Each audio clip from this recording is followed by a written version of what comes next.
मेरठ की इस कोठी में धर्मेश पाठक, उनकी बीवी मीरा और बेटे सोनू को शिफ्ट हुए 2 ही दिन हुए थे। धर्मेश को देर रात एक आवाज सुनाई दी। उसने अपनी पत्नी मीरा से पूछा कि क्या उसे कोई आवाज सुनाई दे रही है। मीरा ने बहुत कोशिश की पर उसे कोई आवाज सुनाई नहीं दे रही। धर्मेश को कौवों की आवाज एकदम साफ सुनाई दे रही थी, जो धीरे धीरे तेज होती जा रही थी।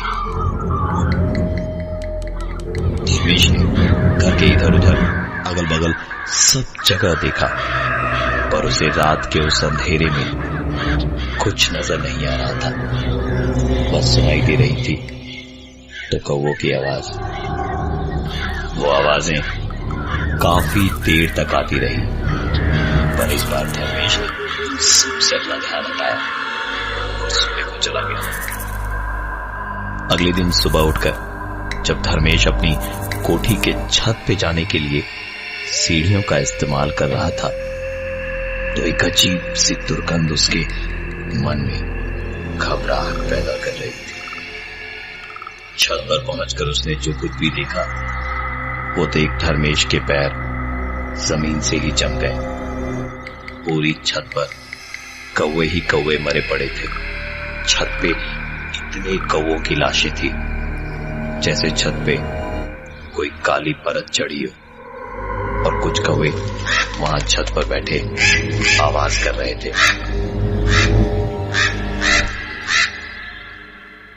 धर्मेश एक सीधा साधा ऊपर वाले से डरने वाला इंसान था। उन्होंने तुरंत इलाके के एक नामी पंडित जी को बुलाया, जो समय की कमी की वजह से देर शाम तक ही आए। धर्मेश की पूरी बात सुनने के बाद पंडित जी ने पूरे घर का मुआयना किया। छत पर उन्होंने कौवों की लाश देखी, और जब छत से नजर बगल वाली कोठी पे गई तो उनकी आंखें बड़ी बड़ी होकर वहीं अटक गई। उन्होंने धर्मेश की छत से ही देखकर बताया, आपके घर से कचरा फेंका गया है बगल वाली कोठी में, और उसी कारण कोई आपकी इस कोठी में आ रहा है, क्योंकि आपने किसी के रहने के स्थान को गंदा किया है। जवाब में धर्मेश ने कहा, पर वो कोठी तो सालों से बंद है, वहां कोई नहीं रहता। पंडित जी ने जवाब में कहा, जरूरी नहीं इस दुनिया की हर चीज आपको दिखाई दे, क्योंकि इस दुनिया के उस पार भी एक दुनिया है। जल्द से जल्द आप अपने घर में पूजा करवा लीजिए, सब कुछ ठीक हो जाएगा। पंडित जी ने अपनी बात खत्म की ही होगी कि खिड़की पे एक आवाज हुई।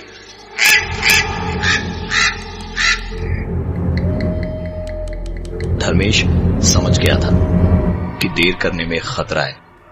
वो तुरंत बाजार गया और अगले दिन होने वाली पूजा के लिए सारा सामान वगैरह खरीद कर लौटते लौटते अंधेरा घिरने लगा था। धर्मेश जल्दी जल्दी घर की तरफ चलते जा रहा था, और घर में घुसने से ठीक पहले घर के दरवाजे पर 3-4 कौवे आकर गिरे और छट बनाने लगे।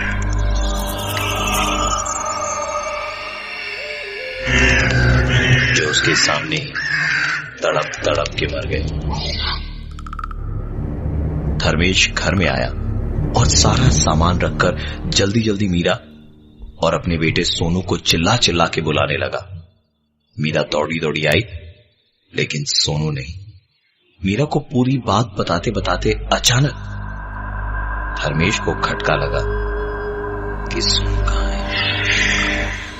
सोनू को बहुत ढूंढा गया, लेकिन जब अड़ोस पड़ोस और दोस्तों के घर खोजने के बाद भी वो नहीं मिला, तो सीधे पुलिस को रिपोर्ट लिखाई गई। मीरा का रो रो कर बहुत बुरा हाल था। धर्मेश भी परेशान था, कुछ समझ नहीं आ रहा था क्या करे, कहां जाए। खिड़की पे बैठा धर्मेश अपनी किस्मत को कोस रहा था कि बगल की कोठी से एक आवाज आई। धर्मेश ने अपने घर की खिड़की से बाहर देखा तो कुछ नहीं दिखा। लेकिन आवाज अब भी आ रही थी। और चलाकर गौर से देखा तो सोनू के चिल्लाने की आवाज के साथ साथ पड़ोस वाली कोठी में सोनू एक कमरे में बंद दिखाई दिया। सोनू के इस कदर चिल्लाने की आवाजें सुनकर ही धर्मेश की आंख खुली। आंख खुली तो वो पसीने से तरबतर था। धर्मेश ने शायद कोई बुरा सपना देखा था, पर धर्मेश को जैसे लगा कि हो न हो सोनू वहीं मिलेगा, और मीरा को बिना बताए चुपचाप देर रात उठकर पड़ोस के उस पुरानी खाली पड़ी कोठी में घुस गया। वहां पहुंचा तो अंधेरे में एक धीमी सी आवाज उसे सुनाई दे रही थी। अंदर गलियारे में चल के आखिरी कमरे की तरफ चलते चलते जब धर्मेश 1 सेकंड को रुका तो जैसे उसके पैर के ऊपर से कुछ रेंगता हुआ गया। टॉर्च की रोशनी में अपने पैरों के ऊपर से धर्मेश ने एक सांप को रेंग कर आगे जाते हुए देखा।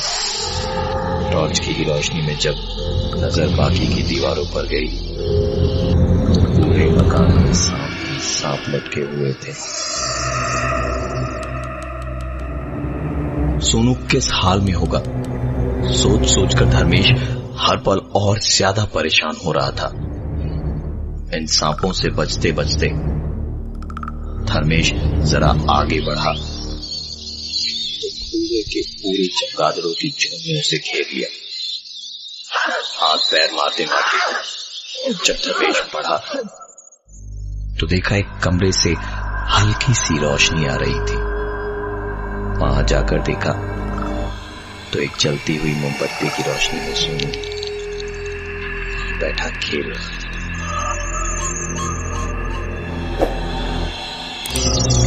सोनू ने पासा फेंका और पलट के धर्मेश को मुस्कुरा के देखते हुए बोला, आओ धर्मेश, बस एक चाल और, अगर सोनू जीत गया तो वो जाएगा,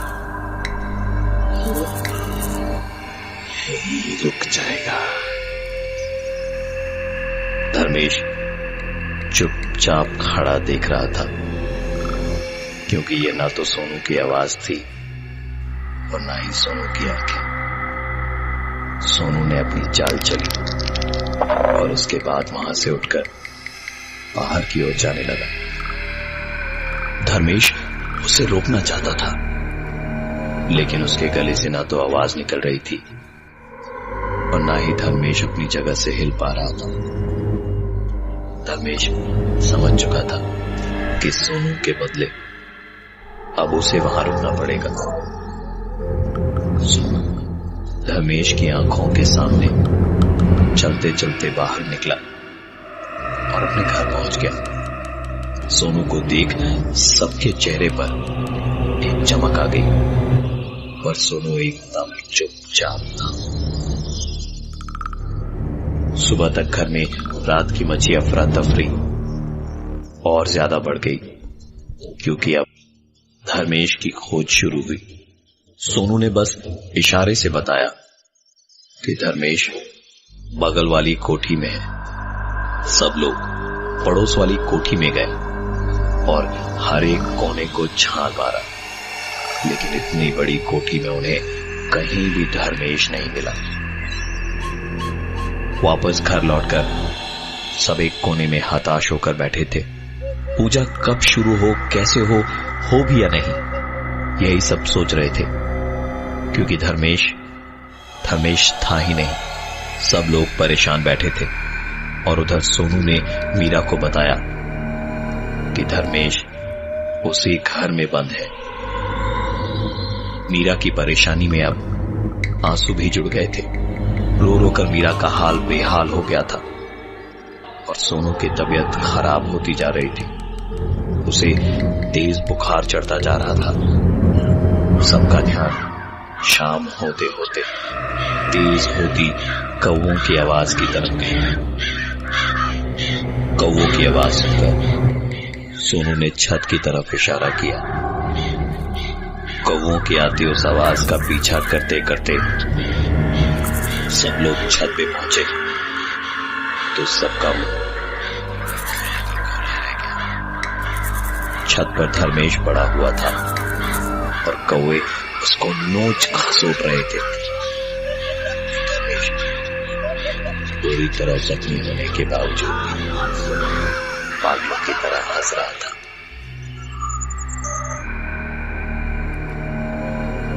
धर्मेश, उसकी बीवी मीरा और बेटा सोनू पिछले 2 दिन अगर अपनी जिंदगी से मिटा सकते तो मिटा देना चाहते। उनके घर में पंडित जी के मुताबिक पड़ोस की कोठी में कचरा फेंकने के बाद किसी शक्ति ने उनके घर को अपना घर बना लिया था। कभी छत पर मरे हुए कौवों का मिलना तो कभी सोनू का गायब हो जाना। सोनू के मिलने के बाद धर्मेश गायब हो गया। जो मिला अपने ही घर की छत पर जहां कौवे उसे नोच रहे थे और वो पागलों की तरह हंस रहा था। किसी तरह उस पागलपन की हालत में धर्मेश को वहां से नीचे ले जाया गया। अरे मैं ठीक हूं, मैं ठीक हूं, मुझे छोड़ दो। कमरे के अंदर इस जख्मी हालत में खून की वजह से मक्खियां भिनभिनाने लगी और धर्मेश बेहोश हो गया।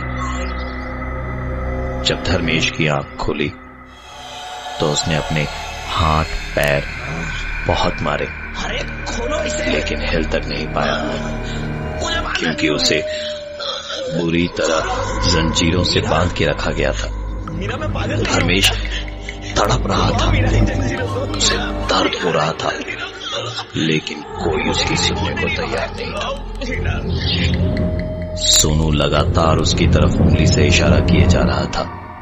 धर्मेश से जब रहा नहीं गया तो उसने चिल्लाना शुरू कर दिया। मेरी बात सुनो, मुझे नहीं, सोनू को भूत ने पकड़ा है, मैं ठीक हूं। अरे क्यों नहीं सुन रहे मेरी बात? मैं ठीक हूं, मुझे कुछ नहीं हुआ है। सोनू की तरफ ध्यान दो। धर्मेश चिल्लाता भी तो कितना और कब तक, क्योंकि पूरे बदन में उसके चोटें ही चोटें थी। मीरा ये सब सुनते सुनते बुरी तरह से टूट चुकी थी। एक बार वो धर्मेश को देखती तो एक बार सोनू को। थोड़ी देर बाद जब धर्मेश शांत हुआ तो मीरा ने पलट के देखा, सोनू वहां नहीं था। पूजा को बीच में ही रोक सोनू को ढूंढना शुरू किया सबने, लेकिन सोनू कहीं नहीं मिला। धर्मेश ने चिल्लाते हुए कहा, मत करो मेरी बातों का विश्वास, सोनू कहीं और नहीं, बगल वाली कोठी में है, जाकर देख लो, वहां पे वही मिलेगा सोनू।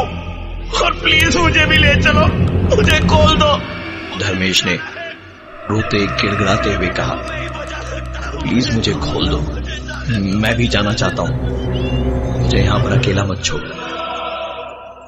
मीरा के कहने पर धर्मेश को खोल दिया गया। धर्मेश आगे आगे गया और बाकी सारे लोग उसके पीछे पीछे। धर्मेश सीधा उस कमरे की ओर गया जहां कल रात को सोनू उसे बैठा हुआ मिला था। देखने वालों को अपनी आंखों पर यकीन नहीं हो रहा था। सोनू उस कमरे में एक मोमबत्ती के सामने बैठा खेल रहा था। पीछे से पंडित जी और रिश्तेदार भी वहां पहुंचे। पंडित ने बताया कि कुछ भी हो जाए पर पूजा यही करनी पड़ेगी, नहीं तो सोनू की जान को खतरा हो सकता है। मंत्रों के उपयोग के साथ साथ शुरू हुआ सोनू का छटपटाना और चीखना, लेकिन ये चीख उसकी नहीं, किसी और की थी। और कुछ देर के बाद सोनू बेहोश हो गया। आज भी वो दिन याद करके धर्मेश और मीरा डर जाते हैं, लेकिन तब से लेकर आज तक कभी दोबारा उनके साथ ऐसा कुछ नहीं हुआ, क्योंकि उस घटना के तुरंत बाद ही उन्होंने वो घर हमेशा हमेशा के लिए छोड़ दिया था।